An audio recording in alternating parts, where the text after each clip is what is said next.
நான் சங்கர் கணேஷோட புள்ளன்னு சொல்கிறத விட, ஜிஎன் வெல்மணியோட பேரன்னு சொல்கிறத விட, இயேசுவோட புள்ளன்னு சொல்கிறது தான் சந்தோஷப்படுறேன். பைபிளில் ஒரு வசனம் இருக்குது, ஞானிகளை பைத்தியமாக்கிடுவார், பைத்தியக்காரனை ஞானியாக்கிடுவார். நான்லாம் பைத்தியக்காரனோட கேவலமானவன். இயேசுன்றவர் ரொம்ப ஜென்டிலான ஒரு கடவுள். வீட்டு வாசல்ல அந்த கதவு கிட்ட போய் அந்த கதவை தட்டி உள்ள வரலாமான்னு கேட்பாரு. கர்த்தரோட வார்த்தை வெறும் அலங்காரமா, போட்டோவா, ஃப்ரேமா, பைபிளா வீட்டில் இருந்தால் பத்தாது. அது உள்ள இருந்தாதான் அதை உனக்கு யூஸ் பண்ணவே தெரியும், இல்லைன்னா அது யூஸ் பண்ண முடியாது. இயேசு தான் சாமின்னா சொல்லாதீங்க, இயேசுவும் ஒரு சாமின்னு நினச்சிக்கோங்க. நம்ம சாமி ரூம்லேயே ஒரு கிராஸ் வச்சுருக்கோம்ல, அங்கே அப்படி கும்பிட்டுட்டு அப்படியே போயிட்டே இருங்க. இந்த ப்ரேயர் மீட்டிங் போகிறது, பைபிள் படிக்கிறதுலாம் வேண்டாம். எங்கள் அம்மாட்ட சொல்கிறத பாருங்கள், இயேசு ரொம்ப நல்லவராக இருக்கிறாரு, அவர் நான் என்னோட நண்பனாக ஏற்றுக்கிறேன். ஆனால் நண்பன் தான். நான் சரக்கடி அடிப்பேன், பான்பராக் போடுவேன், நான் என்ன வேணா பண்ணுவேன், அது ஏன் இஷ்டம். ஆனால் இயேசு என்னோட நண்பனாக ஏற்றுக்கிறேன். எங்கள் இயேசு எனக்காக உயிரை விட்டார், நான் நம்புகிறேன். இயேசு 3ஆவது நாள் உயிர் தெரிந்த நம்புறேன். இயேசு உனக்காக சிலுவையில் அறையப்பட்டார், நம்புகிறேன். உனக்காக உயிரை கொடுத்த இயேசுக்கு நீ என்ன கொடுக்க போகிற? நான் எனக்குள்ளே என்ன ஒரு கேள்வி வருது. நான் உங்ககிட்ட எல்லாம் கேட்குறது என்னென்னா, எங்கள் அப்பாக்காக ப்ரே பண்ணிக்கோங்க. எங்கள் அப்பா ஆயுசு காலம் கூடணும். ஆயுசு காலம் கூடுவதுக்கு காரணம் நான் கேட்கறது, எங்கள் அப்பா 10 படம் மியூசிக் பண்ணணும், 10,000 சம்பாதிக்கணுன்றதுக்காக இல்லை. இயேசு யாரு, உண்மையான தேவன் யாருன்னு தெரியாமல் அந்த ஆத்மா நரகத்துக்கு போகக்கூடாது. நான் இயேசு என்னோட ஃப்ரெண்டாக தானே ஏற்றுக்கிட்டேன். நீங்கள் இயேசுவை இங்கே இருக்க ஒவ்வொரு ஹிந்து சகோதரரும் உங்கள் ஃப்ரெண்டாக ஏற்றுக்கோங்க. அதுக்கப்புறம் உங்களை அவர் எங்கே கொண்டு போகணுமோ அவர் தானே அவர் கொண்டு போவார். அவருக்கு உங்களை ஏன்னா அவர் தான் வழி, அவர் தான் சத்தியம், அவர் தான் வெளிச்சம், அவர் தான் எல்லாமே.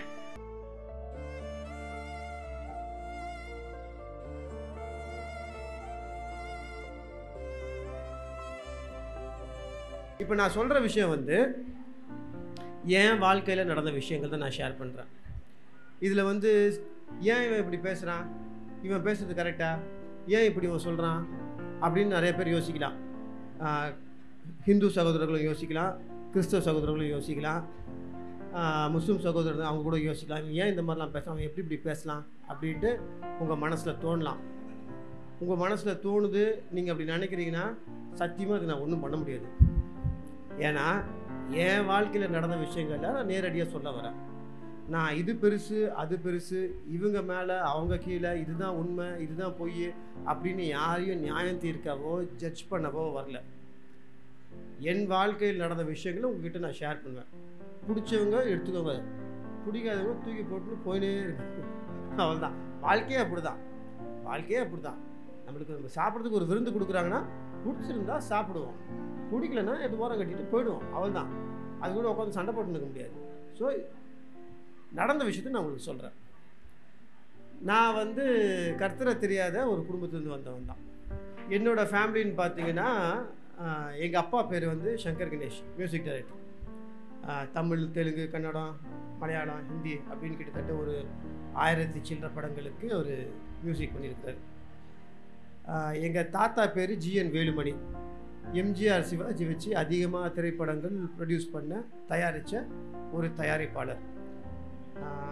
படகோட்டி, குடியிருந்த கோயில், பாலும் பழமும், பாகப்பிரிவினை, பணத்தோட்டம், நாணயன் பிரிதன், இப்படி சொல்லிகிட்டே போகலாம். ஆனால் உண்மை என்னென்னா, நான் சங்கர் கணேஷோட புள்ளன்னு சொல்கிறத விட, ஜிஎன் வெல்மணியோட பேரன்னு சொல்கிறத விட, இயேசுவோட புள்ளன்னு சொல்கிறது தான் சந்தோஷப்படுறேன். எல்லா மனுஷனுக்கும் ஒரு அங்கீகாரம் வேணும். நம்ம யார் அப்படின்னு ஒரு அங்கீகாரம் வேணும். நான் யார்? இவர் சீரியல் ஆக்டர், அது என் அங்கீகாரம் கிடையாது, அது என் தொழில். இவர் அப்பா சங்கர் கணேஷோட பிள்ளைங்க, அது என்னோட அங்கீகாரம் கிடையாது. அது அவர் அதை வச்சு ஒன்றுமே பண்ண முடியாதுண்ணா. இவர் ஜிஎன் வெல்மணியோட பேரங்க, அது அங்கீகாரம் கிடையாது. இவர் இந்துங்க, அது அங்கீகாரம் கிடையாது. இவர் பாஸ்டருங்க, அங்கீகாரம் கிடையாது. இவர் ரோமன் கேத்தலிங்க, அங்கீகாரம் கிடையாது. இவங்க கிறிஸ்தவங்க கிடையாது. இவனுக்கு மினிஸ்டர் தெரியுங்க, மினிஸ்டருக்கு சொந்தக்காரங்க, அது அங்கீகாரம் கிடையாது. அது அங்கீகாரம் கிடையாது. அங்கீகாரம், அடையாளம்ன்றது கடைசி வரைக்கும் உங்கள் கூட வரும். நீங்கள் இந்த உலகத்தை விட்டு போனதுக்கு அப்புறமும் உங்கள் கூட கடைசி வரைக்கும் எது வருதோ அதுதான் அங்கீகாரம். நம்ம போகும்போது போட்டிருக்க துணி கூட வராது. சொந்தம் பந்தம். எங்கள் தாத்தா தயாரித்த ஒரு படம் தான், சினிமா பாட்டுன்னு நான் சொல்ல வரல, எங்கள் தாத்தா தயாரித்த ஒரு படத்தில் வர பாட்டு தான் அது. அந்த பாட்டில் அப்படி தான், அந்த வரிகளே அப்படி தான் இருக்கும். அதனால் நம்ம கடைசி வரைக்கும் நம்ம கூட எதுவும் வராது, யாரும் வர மாட்டாங்க. ஏன்னா இந்த உலகத்தில் இருக்கிற வரைக்கும் தான் நம்மளுக்கு இந்த மரியாதை, இந்த லொட்டு லொஸ்க்கு, இந்த படிப்பு கிடிப்பு எல்லாமே. நம்ம மூச்சு காத்து நின்றுச்சுன்னா எதுவுமே கிடையாது. 5 பைசா பிரயோஜனம் கிடையாது. உங்ககிட்ட கோடிக்கணக்காக பணம் இருந்தாலும் சரி, எது இருந்தாலும் 5 பைசாவும் பிரயோஜனம் கிடையாது. ரெண்டாவது, நீங்கள் ஜீசஸ் கிட்ட பிடிச்ச ஒரு விஷயம் என்னன்னா, எதுக்குமே பிரயோஜனம் இல்லாத பொருட்களை தான் அவர் அங்கீகரிப்பார். நீ மேல் ஜாதி, உனக்கு வந்து இவ்வளோ மூளை இருக்கணும், நீ இவ்வளோ பெரிய ஆளாக இருக்கணும், நீ அதான் இருக்கணும் இதாக இருக்கணுன்றவங்கள மட்டும் யூஸ் பண்ணுறவர் இல்லை ஜீசஸ். அவங்கள யூஸ் பண்ணவே மாட்டார். எதுக்குமே உபயோகப்படாத முட்டாளுங்களை தான். இப்போ என்னென்னா, நான் ஒரு 2 மாதத்துக்கு முன்னாடி ஈவினிங் ஒரு சர்ச்சு அங்கே சாட்சி சொல்ல போயிருக்கும் போது, அந்த சர்ச்சில் வந்து ஒரு ரொம்ப ரொம்ப குட்டி சர்ச். நான் தேடி தேடி ரொம்ப குட்டி சர்ச்சு, டொக்கில் இருக்கிறது, சாதாரணமான இடத்துக்கு தான் போவேன். அப்போது வந்து நான் ரொம்ப ஒரு சின்ன சர்ச் அது. அங்கே போயிட்டு இருக்கும்போது ஓட்டு இதுதான் அது வியாசார்பாடி தாண்டி அங்கே எங்கேயோ. அப்போ அந்த சர்ச்சில் வந்து ஒருத்தவங்க சாட்சி சொன்னாங்க. ஒரு 10 வயசு 12 வயசு பெண் குழந்தை. அந்த குழந்தைக்கு ரொம்ப உடம்பு சரியாக போயிடுச்சு, சாகிற நிலைமைக்கு போயிடுச்சு. அங்கே இருக்கிற கவர்மெண்ட் ஹாஸ்பிட்டலில் சேர்த்துட்டாங்க. வியாசார்பாடி கிட்ட இருக்குது கவர்மெண்ட் ஹாஸ்பிட்டலில். டாக்டருங்க சொல்லிட்டாங்க, வாய்ப்பே கிடையாது, வீட்டுக்கு கூட்டு போயிடுங்க, உங்கள் குழந்தை இறந்துடும். ஸோ உங்கள் குழந்தை பிழைக்கிறதுக்கு சான்ஸே கிடையாதுன்னு சொல்லிட்டாங்க. இவங்க என்னென்னமோ பாவம் பண்ண டாக்டர்கிட்ட கெஞ்சிருக்காங்க, பண்ணியிருக்காங்க. இல்லைங்க, வாய்ப்பே கிடையாதுன்னொன்னே அந்த சர்ச்சில் இருந்து, சாதாரணமான வசதியே இல்லாத சாதாரண சர்ச், அந்த சர்ச்சிலேருந்து ஒரு சாதாரண ஒரு தம்பி, ஒரு தங்கச்சி, ஒரு 4-5 பேர் போய் அந்த கவர்மெண்ட் ஹாஸ்பிட்டலில் அந்த குழந்தைக்காக போய் ஜெபம் பண்ணியிருக்காங்க. அங்கே போய் ப்ரே பண்ணி, ஆண்டவரே, பைபிளில் வந்து இறந்து போன ஒரு குழந்தைய நீங்கள் வந்து உயிரோடு எழுப்புனீங்க, அந்த மாதிரி என் பொண்ணை தயவுசெய்து எழுப்புங்கன்னு அவங்க அம்மாவும் அவங்க அப்பாவும் கண்ணீர் விட்டு ப்ரே பண்ணியிருக்காங்க. டாக்டருங்க முடியாதுன்ட்டாங்க. கவர்மெண்ட் ஹாஸ்பிட்டலில் இருக்க பெரிய பெரிய டாக்டர்ஸ்லாம் முடியாதுன்ட்டாங்க. முடிஞ்சு போச்சு, உங்கள் பொண்ணை கூட்டு போயிட்டுன்ட்டாங்க. ஆனால் இது முடிஞ்சதுன்னு இயேசு தான் சொல்லணும். இயேசு அந்த குழந்தைய திருப்பி உயிரோடு அந்த பெற்றவங்களுக்கு கொடுத்துட்டாரு. இந்த சாட்சியை அவங்க என்கிட்ட சொன்னாங்க. இதெல்லாம் நான் சொல்கிறது வந்து கதை கிடையாது, நடக்கிற விஷயம் தான். நான் சொல்கிறது எல்லாமே என் வாழ்க்கையில் நான் பார்த்த விஷயம் தான் நான் சொல்ல போகிறேன். முடிச்சுட்டு நான் சர்ச்சு முடிச்சுட்டு நைட்டு ஒரு 8:30 மணி 9 மணிக்கு முடிஞ்சது. நான் அப்படியே அந்த பீச் ரோடு வழியாக அந்த ரூட் எடுத்துகிட்டு வந்துட்டு இருந்தேன். வந்துட்டு இருக்கும் போது என் ஃப்ரெண்டு ஃபோன் பண்ணி அது மாதிரி, என் ஃப்ரெண்டு யாருன்னா இளையராஜாவோட அண்ணன் பையன், பவதாரணி இறந்துருச்சு, கேன்சரில் இறந்துருச்சு. எனக்கு ரொம்ப பாவம் போயிடுச்சு. என்னோட வயசில் சின்ன பொண்ணு, சின்ன வயசில் அவங்க கீபோர்டு கற்றுக்கும் போதுலாம் நான் கூட போயிருக்கிறேன். நல்ல பொண்ணு, எந்த ஒரு இதுவும் கிடையாது. அப்போ நான் போயிட்டுருக்கும் போது நான் இந்த 2 இன்சிடெண்ட்டை கனெக்ஷன் தான். நான் என்ன சொல்ல வந்தேன்னா, இந்த ஃபஸ்ட்டு குடும்பம் அந்த சர்ச்சில் பார்த்தேன்ல, அவங்ககிட்ட பணம் கிடையாது, வசதி கிடையாது, யாரையும் தெரியாது, கவர்மெண்ட் ஹாஸ்பிட்டலு. ஆனால் அவங்களுக்கு தெரிஞ்ச ஒரே ஒரு ஆள் இயேசு. கையில் ஒரு டார்ச் லைட்டோ இல்லை ஒரு மெழுகுபத்தியோ வெளிச்சம் இருந்துச்சுன்னா நம்ம பள்ளத்துலையோ படிக்கட்டுலையோ நம்ம கூட மாட்டோம். இப்போ கரண்ட்டு போயிடுச்சுன்னா அழகாக ஒரு டார்ச் லைட்டோ வெளிச்சம் இருந்துச்சுன்னா கீழே போயிடுவோம். வெளிச்சம் நம்ம கிட்ட இல்லை, வெளிச்சம் வேணான்னு சொன்னால் கீழே போகும்போதே படிக்கட்டில் உருண்டு முன்னால் இருக்க 4 பல்லு பின்னால் இருக்க 4 பல்லு பேந்துடும். அந்த வெளிச்சம் தான் ஜீசஸ்ன்னு சொல்ல வரனே தவிர, அந்த வெளிச்சத்தை உங்கள் வாழ்க்கையில் வச்சுக்கணும் தான் சொல்கிறேன் தவிர, இதில் வந்து நீங்கள் வந்து மாறுங்க, நீங்கள் நாருங்க, நீங்கள் கோருங்க, நீங்கள் பேருங்கலாம் நான் சொல்லலை. இயேசுவை தெரிஞ்சுக்கோங்க தான் நான் சொல்ல வரேன். இங்கே நான் மதத்தையே கொண்டு வரல. பைபிளில் ஒரு வசனம் இருக்கு, ஞானிகளை பைத்தியமாக்கிடுவார், பைத்தியக்காரனை ஞானி ஆக்கிடுவார். நான்லாம் பைத்தியக்காரனோட கேவலமானவன், ஓகேவா? குப்பையில் இருக்கிறவனை தூக்கி மேலே வச்சிருவாரு. நான் குப்பைக்கும் கீழே இருக்கிற கலீஜில் இருக்கிறவன். சரி, இப்போ என்னோட குடும்பத்தை எடுத்துக்கணுன்னா, எங்கள் அக்காவோட முதல் நாள் பிறந்த நாளே எம்ஜிஆர் ஐயா மடியில் உட்காந்து தான் கேக்கே வெட்டுவாங்க. ஏன்னா எங்கள் தாத்தா வந்து எம்ஜிஆர் ஐயா வச்சு அவளை படங்கள் ப்ரொடியூஸ் பண்ணனால இன்னும் அந்த ஆல்பம்லாம் எங்கள் வீட்டில் இருக்குது. எங்கள் அக்காவோட முதல் வருஷம் பிறந்த நாள் எம்ஜிஆர் ஐயா மடியில் உட்காந்து எம்ஜிஆர் தான் அவர் வந்து கேக்கு கையில் பிடிச்சி கேக்கே வெட்டுறாரு, எங்கள் அக்கா கையை பிடிச்சி. எங்கள் அப்பாவுக்கும் எங்கள் அம்மாவுக்கும் கல்யாணம் பண்ணி வச்சது வந்து கருணாநிதி ஐயா, கலைஞர் ஐயா தான் கல்யாணம் பண்ணி வச்சார். ஜெயலலிதா அம்மா முதல்ல சினிமாவில் பாட வச்சதும் எங்கள் அப்பா தான். எங்கள் அப்பா பல வருஷங்கள் சினிமா படம் இல்லாமல் வாய்ப்பு இல்லாமல் இருக்கும்போது கூப்பிட்டு கணேஷுக்கு வாய்ப்பு கொடுங்க அப்படின்னு சொன்னது ஜெயலலிதா அம்மா தான்.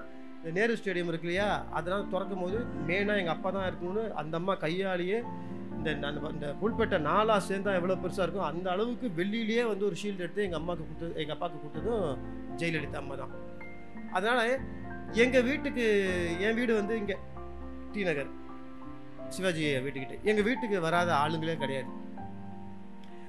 எங்கள் வீட்டுக்கு வந்து நான் சொன்ன மாதிரி அரசியல்வாதிங்க எல்லாமே வந்திருக்காங்க. சினிமா நடிகர் பார்த்தீங்கன்னா ரஜினி சார், கமல் சார்லாம் வந்திருக்காங்க. ஏன்னா அவங்கெல்லாம் எங்கள் அப்பாவுக்கு மியூசிக் பண்ணனால. ஆன்மீகவாதிகள் பார்த்தீங்கன்னா பெரிய பெரிய ஹிந்து மகான்கள், ஹிந்து மத போதர்கள், பெரிய பெரிய ஆளுங்க எல்லாருமே வந்திருக்காங்க. கிறிஸ்டியன்ஸ் பார்த்தீங்கன்னா பாஸ்டர்ஸு, ஃபாதர்ஸு, ரோமில் இருக்கிற ப்ரீஸ்ட்டு, இந்த சர்ச்சில் இருக்கிற ப்ரீஸ்ட்டு, அவங்க எல்லாருமே எங்கள் வீட்டுக்கு வந்திருக்காங்க. இந்த ரோமில் இருக்க பால் டப்பா, பிஸ்கெட் டப்பாலாம் முதல்ல எங்கள் வீட்டுக்கு தான் வரும். அதே மாதிரி முஸ்லீம் சகோதரர்கள் இருக்கிற அவங்க மதத்தில் இருக்கிற மத தலைவர்கள், மதிப்புக்குரிய பெரியவங்க, இவங்க எல்லாருமே எங்கள் வீட்டுக்கு வந்திருக்காங்க. ஆனால் வீட்டுக்கு வர வேண்டிய முக்கியமான ஆள் மட்டும் வரல. அது யாரு? ஏன்? இயேசு எப்படின்னா ரொம்ப ஜென்டிலான டீசென்ட்டான ஒரு கடவுள். நீ இப்போ இன்னைக்கு வரலையா, உன் கண்ணை குத்திடுறேன் பாரு, நீ வரலையா இன்னைக்கு அப்படின்னு கலாய்கிற சாமி கிடையாது. நேராக அந்த சினிமா படம் ஹீரோ மாதிரி வீட்டு கதவெல்லாம் உடச்சிக்கிட்டு நேராக உள்ளே வந்து கானா பாட்டு பாடுற ஒரு பயங்கரமான ஒரு இந்த பஞ்ச் டைலாக் பேசுகிற ஹீரோவும் கிடையாது. இயேசுன்றவர் ரொம்ப ஜென்டிலான ஒரு கடவுள். வீட்டு வாசலில் அந்த கதவு கிட்ட போய் அந்த கதவை தட்டி உள்ளே வரலாமான்னு கேட்பார். வீட்டு வாசலில் கதவை தட்டி உள்ளே வரலாமான்னு இயேசு கேட்பார். அந்த வீடு யார் வீடாக வேணா இருக்கலாம். அந்த வீடு வந்து கிறிஸ்துவர்களோட வீடு தான் இருக்கணுன்ற அவசியம் கிடையாது. அந்த வீடு ஹிந்து வீடாக இருக்கலாம், முஸ்லீம் வீடாக இருக்கலாம், கிறிஸ்டியன் வீடாக இருக்கலாம், யார் வீடாக வேணா இருக்கலாம். அந்த வீட்டு கதவு எந்த இதில் வேணா இருக்கலாம். அந்த வீட்டு கதவு வந்து பித்தளையில் இருக்கலாம், வெங்கலத்தில் இருக்கலாம், இரும்பில் இருக்கலாம், தேக்கு மரத்தில் இருக்கலாம், இல்லை தகரத்தில் இருக்கலாம், இல்லை ஓலை கொட்டாயில் இருக்கலாம், இல்லை ஓட்டு வீட்டில் இருக்கலாம், இல்லை அந்த வீட்டுக்கு கதவே இல்லாமல் இருக்கலாம், இல்லை அங்கே வீடே இல்லாமல் பிளாட்ஃபார்மாக கூட வந்துட்டு போகலாம். அவர் வந்து நான் வரலாமா அப்படின்னு இயேசு கேட்பார். அப்பா வாங்க அப்படின்னா சரி சமமாக உங்கள் கூட உட்காந்து அவர் சாப்பிடுவார். இது வந்து பைபிளில் இருக்குது. இது நானாக சொல்லலை, இது பைபிளில் இருக்குது. நீங்கள் யாராக வேணா இருக்கலாம். நீங்கள் ஹிந்துவா, கிறிஸ்டியனா, முஸ்லீமா, இல்லைன்னா எந்த ஜாதியோ, ஹை கிளாஸோ லோ கிளாஸோ, என்ன வேணா யாராக வேணா இருக்கலாம். நீங்கள் என்ன வேணால் சாப்பிட்லாம். நீங்கள் மோரும் ஜாதமும் தயிரும் ஜாதமும் சாப்பிட்லாம், நீங்கள் சாம்பார் சாதம் சாப்பிட்லாம், நீங்கள் பிரியாணி சாப்பிட்லாம், இல்லை நீங்கள் வந்து பழைய சாதம் சாப்பிட்லாம், இல்லை ஒரு டம்ளர் தண்ணி வேணா இருக்கலாம், இல்லை நீங்கள் பட்னியாக கூட இருந்தால். நீங்கள் பட்னியாக இருந்தால் உங்கள் கூட உட்காந்து அவரும் பட்னி கிடப்பார். நீங்கள் என்ன சாப்பிட்றீங்களோ அது உங்கள் கூட உட்காந்து சாப்பிடுவார். அவர் தான் இயேசு. சரியா? இன்னொருத்தன் இருக்கிறான், அவன் கூப்பிடவே தேவையில்லை, கூப்பிடாமல் நேராக வந்து உங்கள் தலைமையில் ஏறி உட்காந்துப்பான். அவன் யார்? அவனுக்கு வந்து அவனும் சொல்கிறான், அவனுக்கும் வந்து பெருசாக ஹிந்து, கிறிஸ்டியன், முஸ்லீம்ன்ற வித்தியாசம்லாம் கிடையாது. அவன் எங்கே வேணால் வருவான். எந்த வீட்டில் புருஷன் சரக்கடிச்சிட்டு பொண்டாட்டி அடிக்கிறானோ, எந்த வீட்டில் பொண்டாட்டி புருஷனை மூஞ்சி மேலே மிதிக்கிறாங்களோ, எந்த வீட்டில் மாறி இவங்க 2 பேரும் கழுவி ஊற்றிக்கிறாங்களோ, எந்த வீட்டில் தப்பான விஷயங்கள் நடக்குதோ அந்த இடத்துல யார் இருப்பா? அவன் வீட்டில் மட்டும் இல்லை, அவன் சர்ச்சில் கூட இருப்பான். இது ஒன்றும் வந்து காஞ்சனா படம் கிடையாது, அப்படியே சொன்னோன்னு பேய் வச்சு ஓடுறதுக்கு. இது ஒன்றும் இங்கிலீஷ் படம் கிடையாது. டிராக்லா படத்துலலாம் பார்த்தீங்கன்னா அந்த கிராஸ் காமிச்சோன்னு, பைபிள் காமிச்சோன்னு அப்படியே அது பயந்து அப்படியே பின்னாடி ஓடி வவாலா மாதிரி பறந்துடும். அது படம். உண்மையான வாழ்க்கையில் பைபிளே கையில் தூக்கி வச்சுக்கும். அது இதான் உண்மை. இந்த 40 நாள் இயேசு அனாந்தரத்தில் இருக்கும்போது பைபிள் வேர்ஸை கோட் பண்ணி தான் அவன் பேசுவான். ஸோ இது சினிமா படம் மாதிரி நினச்சி அப்படி காமிச்சோன்னு அவன் ஜம்ப் அடிச்சு போயிடுவான். வசனத்துக்கு அவன் பயப்படுவான். அந்த வசனம் வாயிலேருந்து வரக்கூடாது, இங்கேருந்து வரும், உள்ளேருந்து. அந்த வசனம் உன் கூட இருந்தால் தான். இந்த எப்படி சொல்கிறது, லோக்கலாக சொல்லணுன்னா ஐட்டக்கார பசங்க இருப்பாங்க. ஐட்டக்கார பசங்க கையில் பொருள் இருக்குல்ல, அந்த பொருள் அந்த கத்தி இருக்குது, அது யார்கிட்ட இருக்குன்றது ரொம்ப முக்கியம். ஒரு வெப்பன், ஒரு கத்தியோ இல்லை ஒரு கன்னோ இல்லை ஒரு AK-47 அது யார் கையில் இருக்குதுன்னு ரொம்ப முக்கியம். ஒரு மிலிட்ரிக்காரங்கிட்ட இருக்கா இல்லை அது தீவிரவாதி கிட்ட இருக்கான்றது தான் முக்கியம். ஒரு மிலிட்ரிக்காரங்கிட்ட இருந்தால் அதை எப்படி யூஸ் பண்ணணும்னு அதுக்கு தெரியணும், அதை ட்ரெயின் ஆகிருக்கணும். அது தெரிஞ்சாதான் அது யூஸ், இல்லைன்னா அது யூஸ் இல்லை. அந்த மாதிரி தான் கர்த்தரோட வார்த்தை வந்து வெறும் அலங்காரமாக ஃபோட்டோவாக ஃப்ரேமாக பைபிளாக வீட்டில் இருந்தால் பத்தாது. அது உள்ளே இருந்தால் தான் அதை உனக்கு யூஸ் பண்ணவே தெரியும், இல்லைன்னா அது யூஸ் பண்ண முடியாது. ஸோ இந்த மாதிரி எங்கள் வீட்டில் எல்லாரும் வந்துருந்தாங்க. இயேசு வரல. நாங்கள் இயேசுவை வந்து கூப்பிடாதனால இயேசு வரல. வாரத்தில் 7 நாள்னால ஒவ்வொரு நாள் ஒவ்வொரு சாமி கொடுத்துருவோம். எங்கள் வீட்டு பூஜை ரூம் வந்து எப்படின்னா, நம்ம ஹாலில் ஒரு காவாசி இவ்வளோ பெருசு இருக்கும். அந்த ஹாலில் இந்த பூஜை ரூமில் வந்து நான் மறுபடியும் சொல்கிறேன், நான் மதத்தை பற்றி பேச வரல, என் வீட்டில் இருக்க விஷயத்த சொல்லிடுறேன். என் பூஜை ரூமுக்கு போனீங்கனாலே இந்த செவுத்தோட இன்னும் கொஞ்சம் ஹைட்டு ஜாஸ்தி. அது வந்து கிட்டத்தட்ட ஒரு 12 அடி உயரம், 8 அடி அகலம், பெரிய ஃபோட்டோ. கீழே வந்து நல்ல பெரிய விக்கிரகம், ஒரு 300-400 சாமி ஃபோட்டோ வச்சுருப்போம்.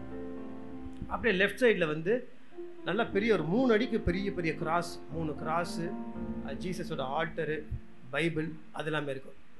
ரைட் சைடில் முஸ்லீம் சகோதரர்களோட அந்த மசூதி ஷேப்லேயே, நம்ம மவுண்ட் ரோடு மசூதி ஷேப்லேயே அந்த டூம் மாதிரி பண்ணி அதுக்கு மேலே ஒரு அரை நிலா நட்சத்திரம், குரான் புக்கு, அதுக்கப்புறம் அவங்களோட வாக்கு தத்தங்கள் தகுடு மாதிரி இருக்கும். எல்லாமே எப்படி நம்ம பைபிள் வார்த்தைக்கு தகுந்த மாதிரி அவங்களுக்கும் இருக்கும். அது எல்லாமே இருக்கும். ஸோ எம்மதமும் சம்மதம். வாரத்தில் 7 நாள்லாம் ஒவ்வொரு நாள் ஒவ்வொரு சாமி குத்துருவோம். ஞாயிற்றுக்கிழமை ஆச்சுன்னா திருவேற்காடு தான். நான் பிறக்கிறதுக்கு முன்னாடியிலேருந்தே திருவேற்காடுலேயே தான் இருப்போம். செவ்வாய்க்கிழமை ஆச்சுன்னா பாரிஸில் வந்து செயின்ட் ஆண்டனிஸ் சர்ச் இருக்குது, அந்த சர்ச்சில் இருப்போம். அதுக்கப்புறம் இல்லைன்னா செவ்வாய்க்கிழமை கிளம்பி வேளாங்கண்ணிக்கு போயிடுவோம். வெள்ளிக்கிழமை வந்து மவுண்ட் ரோட் தர்கா, எக்மோரில் ஒரு தர்கா இருக்குது, கோவளத்தில் ஒரு தர்கா இருக்குது, அங்கே போயிடுவோம். இப்படி வந்து வாரத்தில் 7 நாளில் ஒவ்வொரு சாமிக்கு குத்துறது, இப்படியே வாழ்க்கை போயிட்டு இருந்தது. ரொம்ப பக்தி வைராக்கியமான குடும்பம், ரொம்ப ரொம்ப பக்தி வைராக்கியமான குடும்பம். அந்தோனியார் கோயிலாக உள்ளே போனால், காலையில் போனால் சாயந்தரம் வரைக்கும் அந்தோனியார் சர்ச்சுக்குள்ளே தான் இருப்பேன். வேளாங்கண்ணிக்கு போனால் அந்த கடல் கிட்டேருந்து கேண்டில் மெழுகுபத்தியை பற்ற வச்சு நடந்து போனால் முட்டிலாம் ரத்தம் வந்துடும். அது வரைக்கும் முட்டி போட்டே வருவோம். ஸோ பக்தி வைராக்கியத்தோட உச்சக்கட்டத்தில் இருந்தோம். ஆனால் எங்கள் வீட்டில் வந்து அப்போ டி நகரில் 1க்கு 3 வீடு இருக்குது. டி நகர்லேயே 4-5 கார் இருக்குது, பணம் இருக்குது, வசதி இருக்குது, தெரிஞ்ச ஆளுங்க இருக்காங்க, எல்லோரும் அரசியலில் தெரியும், எல்லாத்தையும் தெரியும். இவ்வளோ தெரிஞ்சும் எங்கள் அம்மா ஏதோ ஒரு விஷயத்தை தேடிட்டே இருக்கிறாங்க. அந்த விஷயம் என்னென்னு எங்கள் அம்மாவுக்கு தெரியல. போகாத கோயில் கிடையாது. அது கேரளா சோட்டானிக்கரையாக இருக்கட்டும், நீங்கள் மூகாம்பிகையாக இருக்கட்டும், நீங்கள் இந்தியா மேப்பில் இந்த கோயிலுக்கு நான் போகல, நாங்கள் போகல அப்படின்னு நீங்கள் காட்டவே முடியாது. எல்லா இடத்துக்கும் போயிருக்கு. நான் அங்கே பிரச்சனை பண்ண ஆரம்பிச்சேன்னா அந்த ஈரத்துணியோட உருள ஆரம்பிச்சேன்னா உருண்டுக்குனே இருப்பேன். இதே எந்த ஒரு விஷயத்தையும் விட்டதே கிடையாது. ஆனால் இதெல்லாம் இருக்கும்போது எங்கள் அம்மா என்னென்னா, ஏதோ ஒன்று தேடுறாங்க கிடைக்கவே இல்லை. அதனால அவங்க டிப்ரெஷனுக்குள்ளே வந்து, மன அழுத்தத்துக்குள்ளே வந்து 2-3 வாட்டி தூக்க மாத்திரை போட்டு, ஒரு வாட்டி இந்த செடி ஊற்றுற மருந்து எடுத்து குடித்து, ஒரு 4-5 வாட்டி தற்கொலைக்கு முயற்சி பண்ணி கடைசி நிமிஷத்தில் போய் ஹாஸ்பிட்டலில் காப்பாற்றிருக்கிறோம். இவங்க ஏதோ தேடிட்டே இருக்காங்க. அவங்களுக்கு என்னென்ன அவங்க என்ன தேடுறாங்கன்னு அவங்களுக்கே தெரியல. அது ஒரு மன அழுத்தம். அப்போ S N Jayakumar uncle, Harris Jayaraj music director தெரியுமா? ஹாரிஸ் ஜெயராஜ் மியூசிக் டைரக்டர் தெரியுமா தெரியாதா? அவரோட அப்பா தான் எஸ்என் ஜெயக்குமார் அங்கிள். அவர் வந்து இப்போ பிஷப். அவர் வந்து எங்கள் அப்பா ட்ரூப்பில் அவர் தான் மெயின் கிட்டாரிஸ்ட். அவர் தான் ஃபஸ்ட்டு கிட்டாரிஸ்ட். அவர் தான் முதல்ல எங்கள் அம்மா கிட்ட என்ன சொன்னார்னா, அண்ணி நீங்கள் ஜீசஸ் கிராஸ் எல்லாம் நீங்கள் வீட்டில் வச்சுருக்கீங்க, பைபிள்லாம் வச்சுருக்கீங்க, எல்லாம் சரி, ஆனால் இயேசு மட்டும்தான் கடவுள்னு இயேசு உங்கள் அப்பாவாக நினச்சி முழுசாக அவர்கிட்ட உங்கள் வாழ்க்கையை ஒப்படைச்சி உங்களுக்கு என்ன வேணும் கேளுங்கன்னு முதலாக இயேசு சாமியை பற்றி எங்கள் அம்மா கிட்ட சொன்னவர் அவர் தான். ஒரு பைபிளை கொடுத்து நீங்கள் ப்ரே பண்ணுங்கள், அப்படி ப்ரே பண்ணுங்கள், இப்படி ப்ரே பண்ணுங்களா, இல்லை உங்கள் அப்பா கிட்ட எப்படி கேட்பீங்களோ அந்த மாதிரி கேளுங்க அப்படின்னு சொல்லிட்டு போயிட்டாங்க. எங்கள் அம்மா முட்டி போட்டு இயேசு கிட்ட ப்ரே பண்ண ஆரம்பித்தாங்க. கொஞ்சம் கொஞ்சமாக அவங்க எதை தேடினாங்களோ அதை அவங்க கண்டுபிடிச்சாங்க. அவங்களுக்கு இந்த தற்கொலை எண்ணம் அவங்கள விட்டு போச்சு. நேரம் அவங்க என்ன பண்ணாங்கன்னா, பீச் அப்போல்லாம் வந்து மெரினா பீச்சில் சீர்நரி அரங்கம்னு ஒரு இடம் இருக்கும். அங்கே தான் வந்து ப்ரேயர் மீட்டிங்காக நடக்கும். இப்போ அதை இடிச்சிட்டாங்க. அந்த சீர்நரி அரங்கத்தில் போய் எங்கள் அம்மா வந்து மண்ணில் உட்காந்து ஹல்லேலூயா ஹல்லேலூயான்னு கையெல்லாம் தட்டி பாட்டெல்லாம் பாட ஆரம்பிச்சிட்டாங்க. இதை பார்த்து எங்கள் அப்பா பயங்கரமாக காண்டாயிட்டார். நேரம் அவர் என்கிட்ட வந்து நம்ம எவ்வளோ பெரிய குடும்பம், நம்ம வந்து உங்கள் அப்பா எவ்வளோ பெரிய ப்ரொடியூசரு, உங்கள் அம்மா என்னடானா இப்படி மண்ணில் உட்காந்து பாட்டு பாடிட்டு இருக்காங்க, பைபிள் படிக்கிறாங்க. அந்த பைபிளை முதல்ல அவங்க கையிலேருந்து பிடுங்கன்னு எங்கள் அம்மாகிட்ட சொன்னோன்னே, முதல் வேலையாக நான் போய் அந்த பைபிளை பிடுங்கி அந்த பைபிளை தூக்கி பரண மேலே போட்டு, இயேசு தான் சாமின்னா சொல்லாதீங்க, இயேசுவும் ஒரு சாமின்னு நினச்சிக்கோங்க. நம்ம தான் நம்ம சாமி ரூம்லேயே ஒரு கிராஸ் வச்சுருக்கோம்ல, அங்கே அப்படி கும்பிட்டுட்டு அப்படியே போயிட்டே இருங்க. இந்த ப்ரேயர் மீட்டிங் போகிறது, பைபிள் படிக்கிறதுலாம் வேண்டாம், தப்புன்னு எங்கள் அம்மாகிட்ட வந்து முதல்ல சண்டை போட்டதுன்னா.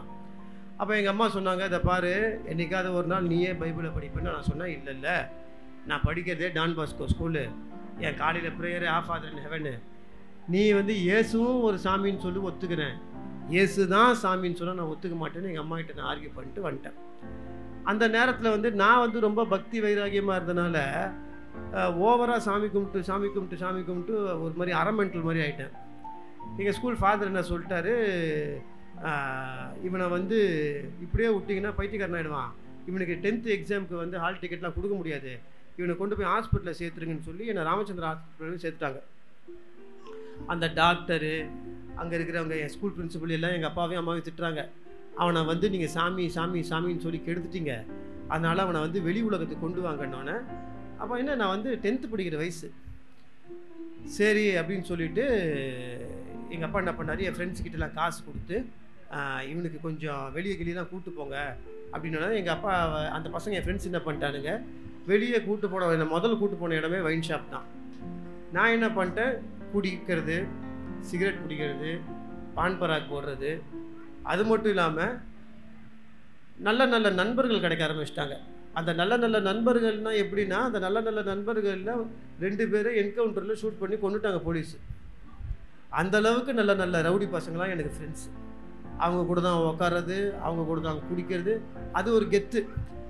இந்த ஏரியாவில் எனக்கு அவர் தெரியும், அந்த ஏரியாவில் எனக்கு அவர் தெரியும், பைக்கு கீழே சீட்டு கீழே வச்சுருக்கிறேன் பார்த்தியா, பொருள் வச்சுருக்கிறேன், காரில் பார்த்தியா பொருள் இருக்குது, நான் அவரை தெரியும், இது வந்து ஒரு கெத்து எனக்கு, நம்மளுக்கு இவரை தெரியும். அந்த வயசில் இப்படி வாழ்க்கை போயிடுச்சு. எங்கள் அப்பா என்னை கொண்டு போய் கீபோர்டு கிளாஸ் சேர்த்து விட்றாரு, அது கற்றுக்க மாட்டேங்கிறேன். எங்கள் அப்பா என்னை கொண்டு போய் படிக்க வைக்கிறாரு, படிக்க மாட்டேங்கிறேன். இப்படியே வாழ்க்கை போயிட்டு இருக்கும்போது எங்கள் அப்பா என்கிட்ட சொல்கிறாரு, நீ வந்து எதுக்குமே உனக்கு வந்து துப்புலாம் போயிடுச்சு, நீ வந்து கடைசியில் சங்கர கணேஷோட புள்ளன்னு சொன்னால் உனக்கு ஒரு வேளை சாப்பாடு கொடுப்பாங்க, மற்றபடி நீ என் பேர் சொல்லாமல் நீ வாழ்க்கையில் உருப்படவே முடியாதுன்னு எங்கள் அப்பா தெளிவாக சொல்லிட்டாரு. நான் என்ன பண்ணிட்டேன், எங்கள் அப்பா கிட்ட அதெல்லாம் கிடையாது, நான் வந்து உங்கள் பேரை சொல்லாமல் நான் பெரிய ஆளாக வரேன்னு சொல்லிட்டு வீட்டு விட்டு வெளியே வந்துட்டு எங்கே போகணுன்னு தெரில, சிஐடி நகரில் போய் 2000 ரூபாய்க்கு ஒரு வீட்டுக்கு வாடகை எடுக்கிறேன். அந்த வீடு வந்து என் வீடு பாத்ரூம் சைஸில் தான் இருக்குது. சரி என்ன பண்ணலாம், நம்ம ஏதாவது ஒன்று பண்ணுமே அப்படின்னு சொல்லிட்டு, சரி சினிமா கம்பெனிக்கு போகலாம். ஏன்னா நம்மகிட்ட 10th சர்டிஃபிகேட் தான் இருக்குது. அந்த 10th சர்டிஃபிகேட்டை இந்த டி நகர் பஸ் ஸ்டாண்டு கிட்ட இருக்கிற சீமான் டுட்டோரியலில் போய் காசு கொடுத்து பாஸ் பண்ணேன். ஸோ படிப்பும் கிடையாது, எதுவும் கிடையாது, என்ன பண்ணலாம் அப்படின்னு நான் யோசிச்சுட்டு இருக்கும்போது சினிமா கம்பெனி போனால் ஒரு சினிமா கம்பெனிக்குள்ளே உள்ளே விட மாட்டேங்கிறான், அந்த வாசலுக்குள்ளே கூட விட மாட்டேங்கிறான். நான் எங்கேயும் போய் இன்னாரோட பையன் இன்னாரோட பேரன் அப்படின்னு சொல்லவே மாட்டேன். நான் இப்படி போயிட்டு இருக்குது, என்னால் எங்கள் அப்பா பேர் யார் பேரும் சொல்ல முடியாது அப்படின்னு சொல்லி சொல்கிறதுக்குள்ள, சரி சினிமாவில் சான்ஸ் கிடைக்கல, சீரியலில் ட்ரை பண்ணலான்னு சீரியல் கம்பெனிக்காக போனால், சீரியல் கம்பெனியை உள்ளே கூட்டு போய் உட்கார்ந்ததில் சத்தியமாக நான் போய் சொல்லலை, என்னை உட்கார வச்சதே கிடையாது. அவங்க இப்படியே நின்று ஒரு 10 பேர் இப்படியே பார்ப்பானுங்க, அந்த அசிஸ்டன்ட் டைரக்டரு, அந்த மேனேஜரு, அதாவது இப்படியே, அதாவது நம்ம கீழே நடந்து போகும்போது ஏதாவது மெதிச்சிட்டா அது என்ன அப்படின்ட்டு இப்படி கலீஜாக பார்ப்போம் தெரியுமா, அந்த மாதிரியே பார்ப்பானுங்க. இவன் ஏன் இங்கே வந்தான்ற மாதிரியே இப்படி பார்த்து என் மூஞ்சை பார்ப்பானுங்க. உன் மூஞ்சை நீ கண்ணாடில் பார்த்தே கிடையாதா, நீலாம் என்ன தைரியத்தில் நடிக்க வந்த, எதுக்கு சான்ஸ் கேட்க வந்தேன்னா என்ன கேட்பானுங்க. என் முன்னாடியே பேசிப்பாங்க, ஏங்க இவன் என்னங்க ஆளை பார்த்தாலும் பர்சனாலிட்டியாக இல்லை, கேவலமாக இருக்கிறான், கலர் இல்லை, ஹைட் இல்லை, இவன் இன்னத்தை நடித்து இன்னத்தை கிழிக்க போகிறான், இவனுக்கெலாம் வாய்ப்பு வேணான்னு நான் போனதுக்கப்புறம்லாம் திட்டினதில்லை. என் மூஞ்சி முன்னாடியே திட்டி என்னை அனுப்பிச்சிருக்கிறாங்க. நானும் வெளியே வந்து நான் ஒரு மனசை யோசிச்சிட்டேன், கரெக்ட் எங்கள் அப்பா சொன்னது, எங்கள் அப்பாவோட பேரை சொல்லனா நம்ம 0 தான், ஆனால் பேரை சொல்லாமலே என்ன பண்ணலாம் போது, சரி ஓகே இந்த ஜூனியர் ஆர்டிஸ்ட் அப்படின்னுவாங்க. இந்த சீரியலெல்லாம் ஹீரோயின் நடிக்கும்போது பின்னாடி வந்து இந்த கும்பலில் கோவிந்தா, டாக்டராக நடிக்கும்போது, ஹாஸ்பிட்டல் நடிக்கும்போது இப்போ இந்த வார்டு பாயை நடிக்கிறது, இந்த ஹோட்டலில் பேரராக நடிக்கிறது, இந்த மாதிரி சின்ன கேரக்டர்லாம் ஒரு நாளைக்கு 100 ரூபா 150 ரூபா தான் கொடுப்பாங்க. இதெல்லாம் பண்ணிட்ட அப்புறம் மனசில் வந்து எனக்கு தோணிடுச்சு, நம்ம தோத்துட்டோம், பேசாமல் நம்ம தற்கொலை பண்ணிக்கலாம் இந்த தற்கொலைன்றது ஆக்சுவலி எப்படி தெரியுமா, அது ஒரு கேவலமான ஒரு ஒரு ஒரு பேய். அது குடும்பத்தில் எவனாவது ஒருத்தனை பிடிச்சி அது வந்துக்கினே இருக்கும். அதை மட்டும் நம்ம வந்து அதுக்கு அகேன்ஸ்டாக நம்ம நிற்கலன்னா அது அப்படியே ட்ராவல் ஆகிட்டே இருக்கும். எங்கள் அம்மாவுக்கு அந்த எண்ணம் போயிடுச்சு, அது அந்த எண்ணம் எனக்கு வந்துடுச்சு.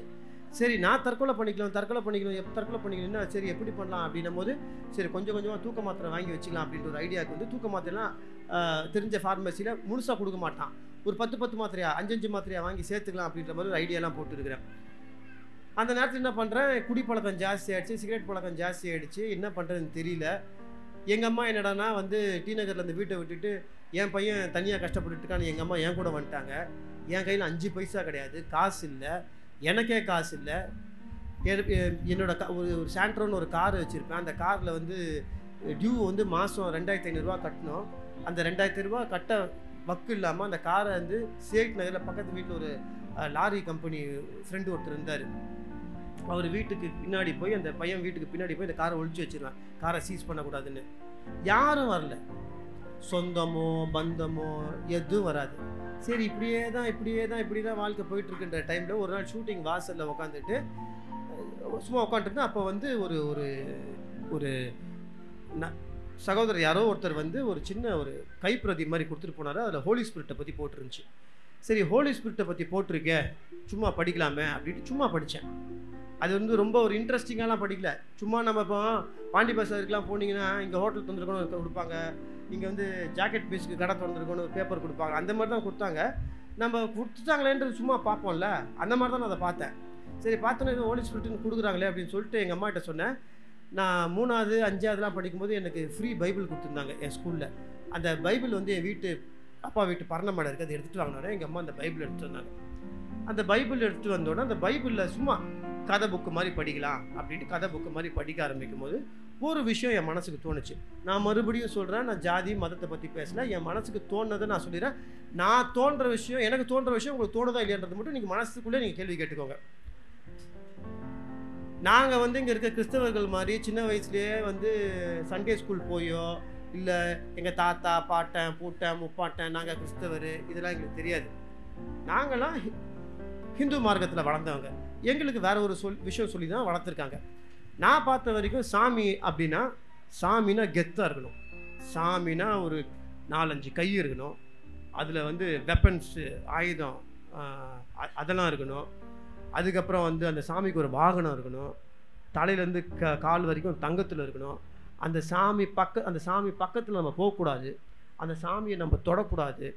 அந்த சாமி வந்து அந்த சாமி கிட்ட போய் அந்த சாமியை பார்த்து நம்ம முறைச்சாலே அந்த சாமி நம்மளை கண்டம் பண்ணிடும். அந்த சாமி நம்ம திட்டவோ முறைக்கவோ முடியாது. அந்த சாமின்னா கெத்து. இதுதான் நம்ம அப்படி தான் எங்களை சொல்லி வளர்த்துருக்குறாங்க.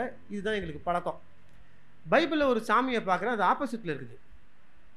அந்த சாமிக்கு கெத்தே இல்லை, அந்த சாமிக்கு 2 கை 2 கால். அந்த சாமி என்ன பண்ணுதுன்னா தங்கத்திலாம் போடாமல் ஒரே ஒரு ட்ரெஸ்ஸு தான் போட்டு சுற்றிட்டு இருக்குது பாவம். சரி இப்படி இருக்குது அப்படின்னும் போது இந்த பைபிளில் இந்த சாமி என்னடான்னா அந்த தீட்டு போட்ட பொண்ணை தொட்ட உடனே அந்த பொண்ணு சுகமாயிடுது, குஷ்டரோகிங்க சுகமாயிடுறாங்க. ஜாதி பார்க்க மாட்டேங்கிறாரு, ஏழை பணக்காரன் பார்க்க மாட்டேங்கிறாரு, பாவிங்க கூட தான் போய் உட்காந்து அவங்க கூட சரிசமாக உட்காந்து சாப்பிட்றாரு. எல்லாத்துக்கும் மேலே அவர் தாடி முடிய பிடிச்சி இழுக்கிறாங்க, அவர் மூஞ்சில காரி துப்புறாங்க, அசிங்கமாக திட்டுறாங்க, கலாய்க்கிறாங்க. கண்ணை மூடிட்டு நான் யார் சொல்லு, யார் சொல்லு அப்படின்னு போட்டு அடிச்சு கலாய்க்கிறாங்க. இவ்வளோ பெரிய முள்ளுன்னா நம்ம ஊரில் இன்னொரு முள்ளு இல்லை, இவ்வளோ பெரிய முள்ளில் கிரீடம் பண்ணி அவர் தலையில் வச்சு அந்த முள் ஸ்கல்குள்ளே போகிற அளவுக்கு குத்துறானுங்க. இவ்வளோ பெரிய ஆணி, இந்த கேலண்டரை மாற்ற ஆணி கிடையாது, இவ்வளோ பெரிய ஆணி எடுத்து கையிலையும் கால்லையும் அடிக்கிறாங்க, தோலை உரின்னு உரிக்கிறாங்க, நிர்வாணமாக்கி அசிங்கப்படுத்துகிறாங்க. அதாவது ஒரு எதிரியை கூட, நம்மளோட கேவலமான எதிரியை கூட நம்ம அதை பண்ண மாட்டோம். இவ்வளோ டார்ச்சர் பண்ணுறாங்க. இன்னைக்கு இருக்க சட்டத்துப்படி அப்படி பண்ணவே முடியாது. பண்ணிங்கன்னா அது வந்து குரூவாலிட்டின்னு கேஸை போட்டுருவாங்கன்னா அவ்வளோ குரூவாலிட்டி, அவ்வளோ டார்ச்சர் பண்ணுறாங்க. சரி இதெல்லாம் அவர் ஏன் பண்ணுறாங்க, அவர் என்ன தப்பு பண்ணாருன்னு பார்த்தா அவர் ஒரு தப்பும் பண்ணல. நான் பண்ண தப்புக்காக, நான் பண்ண பாவங்களுக்காக, எனக்காக அவர் அந்த அடியை வாங்கினாரு, அந்த அசிங்கத்தை பட்டாரு. அந்த பனிஷ்மெண்ட்லாம் ஏன் மேலே அப்படின்னா இங்கே இருக்க ஒவ்வொருத்தர் மேலேயும், முனியம்மா அக்கா, கோவிந்தம்மா அக்கா, கண்ணம்மா அக்கா, எல்லாத்துக்கும் தான்.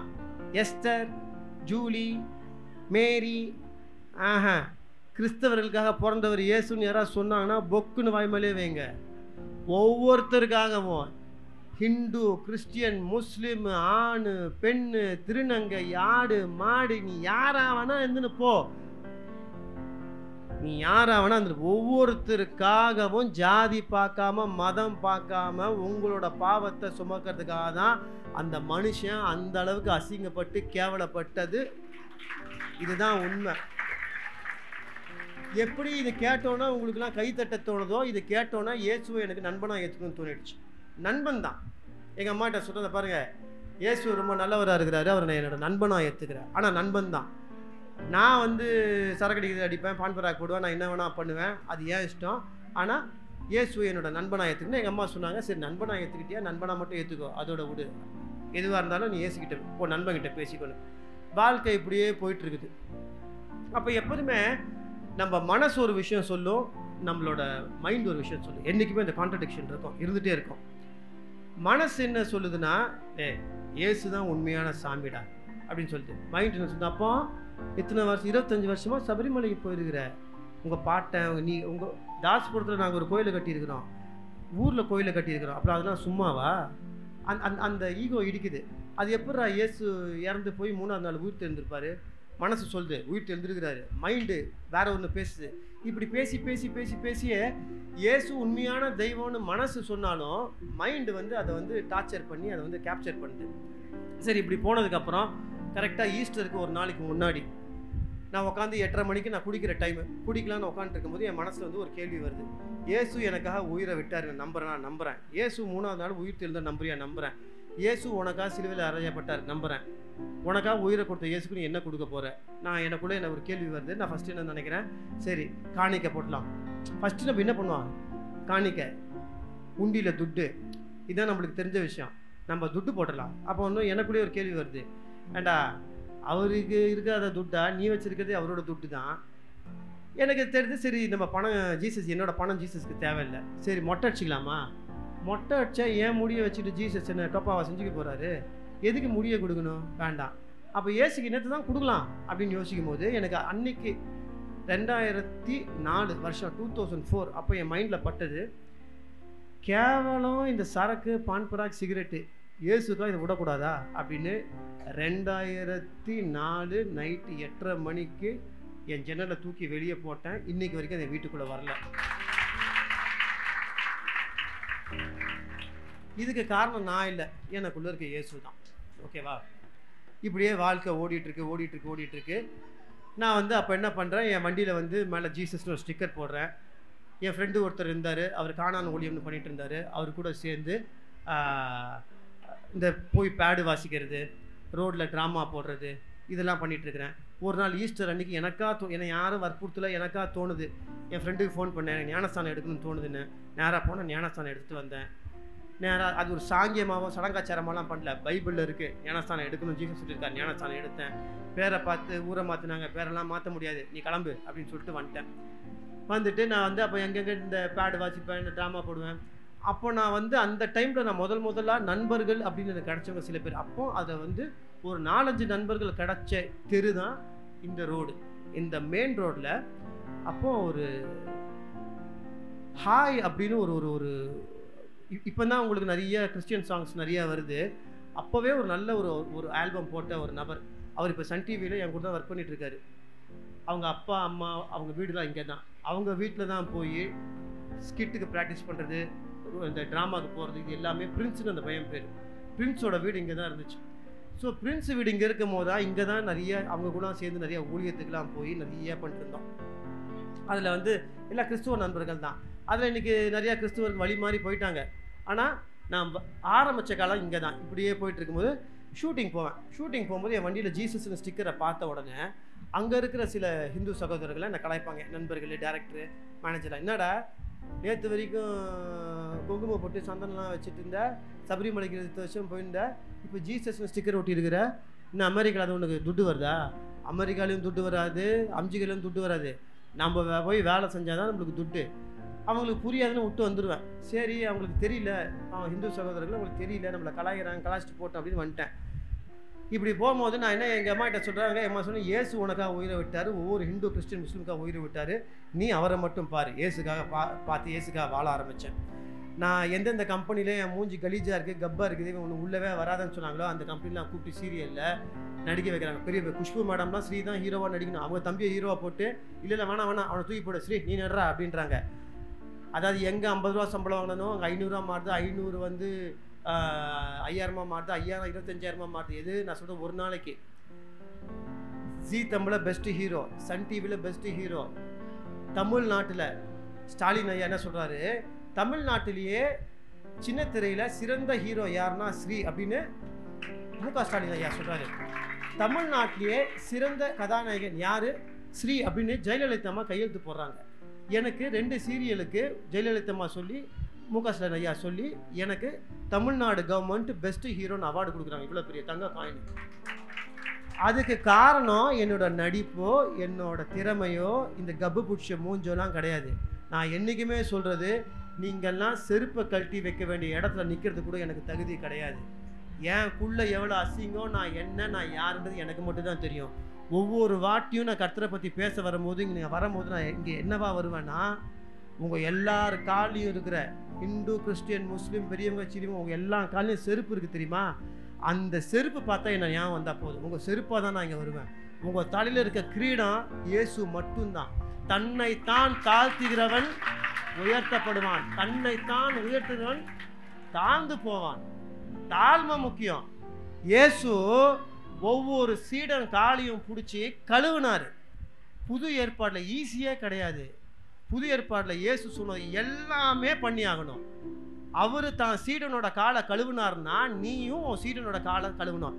ஒரு விஷயம் தெரியும், உங்களுக்குள்ளே இயேசு இருந்தாருன்னா அது இருக்கணும். சடங்காச்சாரியத்துக்கும் நான் வந்து யாருமே இல்லை. நான் இன்றைக்கும் மிஷினரிஸ்க்கு நான் ரொம்ப மரியாதை கொடுப்பேன். கஷ்டப்பட்டு ஊழியம் பண்ணுறவங்களுக்கு மரியாதை கொடுப்பேன். கர்த்தருக்கு கொடுக்கணும்.